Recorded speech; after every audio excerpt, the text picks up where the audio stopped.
नमस्कार, स्वागत है आपका चैनल में। मैं हूं आपके साथ एंकर अमीशा ठाकुर। रात करने खबरों की परिवर्तन ट्रस्ट के तत्वाधान में कवयित्री वैशाली रस्तोगी की 3 काव्य कृतियों मेरे किया चारों धाम, दोहा संग्रह, करती खुद को मैं नमन कविता संग्रह तथा शुभ प्रभात हाइकू संग्रह का संयुक्त लोकार्पण किया गया। बुद्धि विहार में हुए कार्यक्रम में साहित्यकार को भी सम्मानित किया गया। अध्यक्ष हास्य व्यंग कवि डॉक्टर मक्खन मुरादाबादी, मुख्य अतिथि एडीएम सिटी मुरादाबाद आलोक वर्मा, विशिष्ट अतिथि व्यंग कवि डॉक्टर मनोज रस्तोगी, डॉक्टर पंकज दर्पण अग्रवाल, डॉक्टर अर्चना एवं त्यागी अशोका कृष्णम ने तीनों पुस्तकों का लोकार्पण किया। डॉक्टर पंकज दर्पण मुरादाबाद ने सांस्कृतिक समाज संस्था की ओर से वैशाली रस्तोगी को शॉल्स, स्मृति चिन्ह एवं प्रस्तुति पत्र प्रदान किया। वैशाली रस्तोगी ने कविताएं भी प्रस्तुत की। इस अवसर पर साहित्य समाज के क्षेत्र में उत्कृष्ट योगदान देने वाले साहित्यकारों, युवाओं एवं नारी शक्ति को सम्मानित किया गया। इस दौरान मयंक शर्मा, मीनाक्षी ठाकुर, दीक्षा सिंह, मोहिनी आदि लोग मौजूद थे। सरताज है, हाथों का सरताज है, नारी का किरदार, बहुत बढ़िया। हाथों का सरताज है, नारी का किरदार, और राम नाम की ओढ़नी, रावण पहरेदार, रावण पहरेदार। जैसे विषय पर वो भावुक होकर कहती हैं, जैसे कि अभी उनकी सिस्टर ने एक कविता पढ़ी और कितनी भावुक कविता थी कि वो उसको पढ़ भी नहीं पा रही थी कि मेरी तो तुम सांस सांस हो मां, आप अजर हो, आप अमर हो, हम सबका आकाश तुम ही हो मां। ऐसे ही उसकी कविता पढ़ी थी मैंने गुड़िया। उसमें उन्होंने एक नारी जीवन का बखान भी बखूबी किया है। कैसे एक नन्ही प्यारी सी गुड़िया गृहिणी बन जाती है, फिर माँ और रिश्तों को जीते रहते खुद को भूल जाती है, लेकिन बाद में वो उस गुड़िया को अपने सपने पूरे करने की प्रेरणा भी देती है। श्रृंगार पर भी आपकी लेखनी पीछे नहीं रही। प्रेम में मिलन हो या विरह, सब पर लिखा है। आपने देश प्रेम, देशभक्ति कविताएं भी लिखी हैं, जैसा कि अभी एक ने सुनाई भी थी, भारत माता के अमर सपूतों वीरों का अभिनंदन हो।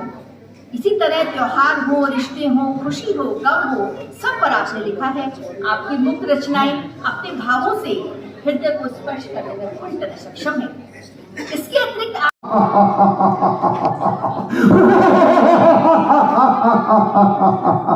रावण, लंका का महाराजा रावण, देवताओं का अनुदाता, लोग तल का इष्ट देव, दानव तनुजों दैत्यों का स्वामी, यक्ष कंधाल अधिक ताल का कटौन, काल को काल नहीं, मेरे पैरों का कुभार है, इंद्र का इंद्र नहीं, मेरी ठोकर का ठुकराया हुआ जकार है। बड़े दिन काटते हैं यमराज मेरे सहारे पर, कुबेर और छड़ी पलते हैं मेरे ही गुजारे पर, निरंतर नाचता है काल भी मेरे इशारे पर। अगर गुस्सा खड़ी हो तो मेरी आंखों में छा जाए, नहीं डोले इन्हें पर्वत चढ़कर खाक हो जाए। तो आज तुम बड़े तीज का स्वाद, कच्चे धागों में बंधा भाई बहन का प्यार, रक्षा कर संकल्प है राखी का त्योहार। आध्यात्म और भक्ति भी वैशाली जी के चिंतन के केंद्र में रहा है।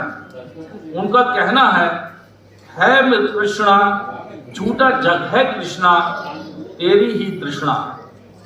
जीवन की क्षण भंगुरता का एक उदाहरण और देखिए कि जीवन लीला आवागमन सारे मतरो प्यारे।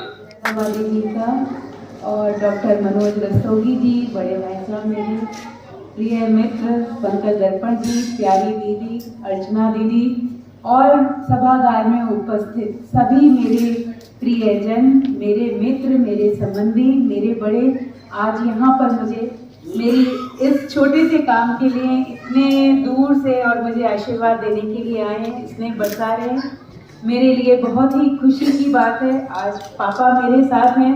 दुख की बात यह है कि मेरी माँ आज मेरे साथ नहीं है।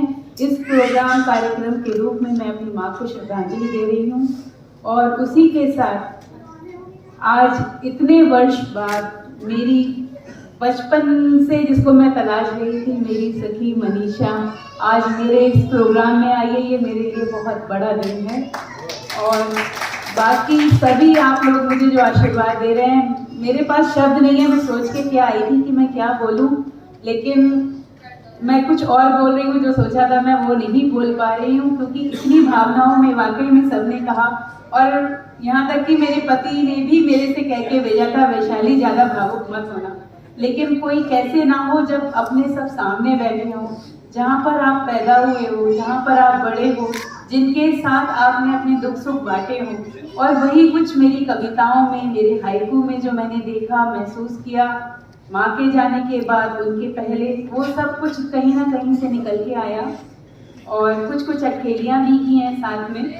तो सबसे पहले मैं अपनी जर्नी के बारे में बताऊं तो बचपन में हम लिखते थे, और अब इससे बड़ा प्रूफ कुछ नहीं होगा कि मेरी सखी यहाँ बैठी है, हम दोनों मिलके लिखते थे और डायरी में लिख लिख के रखते थे। ये कुछ लिखती थी और मैं कुछ लिखती थी। वो आज भी डायरी मेरे पास है कहीं रखी हुई। और उसके बाद थोड़ा समय सिलसिला चला। फिर शेरो शायरी का जमाना आया, जब बड़े हुए तो कुछ शेरो शायरी लिखने लगे। लेकिन कब ये किताबें बंद हो गई कुछ पता नहीं चला, गृहस्थी में ऐसे व्यस्त हो गए। फिर कुछ समय जब ये कोविड का समय, हम दोनों ने रोका, मैं छिपकर लिखती रही और ये प्रकट हो गई। और जब हम लोग बिछड़ते थे, जब मैं छुट्टी करती थी तो वैशाली मुझे लेटर लिखती थी, और लेटर में कुछ नहीं, सिर्फ कविताएं और शेरो शायरी हुआ करती थी। ये अभिव्यक्तियाँ मुझे बहुत अभिभूत करती थी। और वो जो पत्र हैं वो मैंने अभी भी संभाले हुए हैं। मेरे बच्चों को मैंने बोल रखा है कि ये मेरी एक मतलब मित्र की मेरी धरोहर है। हम बिछड़ गए कुछ समय के लिए, पापा मम्मी के पास मैं ढूंढती हुई एक दिन पहुंची थी। और जो मुझे हम दोनों को जो मिलाने का सौभाग्य जिनको मिला, या मैं अपना सौभाग्य समझती हूँ, पंकज दर्पण जी ने हम दोनों को मिलाया। और वो हमेशा ये कहते थे कि जब तुम दोनों मिलोगी वो क्षण मैं देखना चाहता हूँ, मुझसे पहले तुम दोनों अकेले कभी नहीं मिलोगी। और आज वही हुआ कि आज हम जब दोनों मिले तो ये हमारे सामने।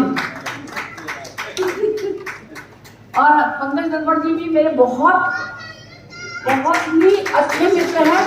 और इतना मतलब मैं इनको मित्र रूप में पाकर इतनी अभिभूत रहती हूँ कि कोई भी काम हो, कोई भी चीज़ हो, मुझे पता है पंकज जी से कह दी तो वो होगी। मैं बहुत कुछ कहना चाहती हूँ, लेकिन मैं कुछ सोच के तो आई नहीं थी। लेकिन हाँ, मैंने वैशाली के लिए एक छोटी सी कविता लिखी थी। मतलब क्या है इसके। जी मैम, क्या नाम है आपका? आप विदेश से आए हैं? मैं वैशाली रस्तोगी। मैं मुरादाबाद में जन्मी हूँ और संभल मेरी ससुराल है। और वर्तमान में मैं इंडोनेशिया जकार्ता में रहती हूँ। और आज बहुत अभिभूत हूँ कि आज मेरी 3 किताबें, उनका मैं लोकार्पण कर रही हूँ। एक मेरा दोहा संग्रह है, एक हाइकू संग्रह और एक कविता संग्रह। करती खुद को मैं नमन, शुभ प्रभात और मेरे चारों धाम दोहा। और आज मैं यहाँ आके अपनों के बीच में सभी मेरे साहित्यकार बहन भाई, मेरे परिवार वाले आज मेरे साथ में हैं। और ये मेरी पुस्तकों का विमोचन हुआ है। डॉक्टर मक्खन मुरादाबादी जी जो हैं, उन्होंने मेरी किताब का विमोचन किया। और मुझे आशीर्वाद देने मेरे साहित्यिक गुरु अशोका त्यागी कृष्णम जी, जिन्होंने मुझे आशीर्वाद दिया और मंच संभाला। मेरा परिवर्तन ट्रस्ट परिवार आज हमारे साथ है और उसकी मैं उपाध्यक्ष भी हूँ। और उन्होंने जो मुझे सराहा है, मेरे पे विश्वास किया है। मैं उम्मीद करती हूँ कि मेरा लेखन चलता रहेगा और मैं अपने लेखन से अपने साहित्य समाज में जो मैं कर सकती हूँ, जो सेवा कर सकती हूँ और उसके माध्यम से जो मैं सुधार ला सकती हूँ, मैं ज़रूर लाऊंगी। और जो मेरी भावनाएं हैं मेरे रिश्तों के प्रति, समाज के प्रति, मेरे देश के प्रति, वो हमेशा जारी रहेंगी। और ईश्वर से यही प्रार्थना है, माँ सरस्वती से यही प्रार्थना है कि मेरा लेखन ऐसे ही चलता रहे, उनका आशीर्वाद मेरे पे बना रहे। धन्यवाद।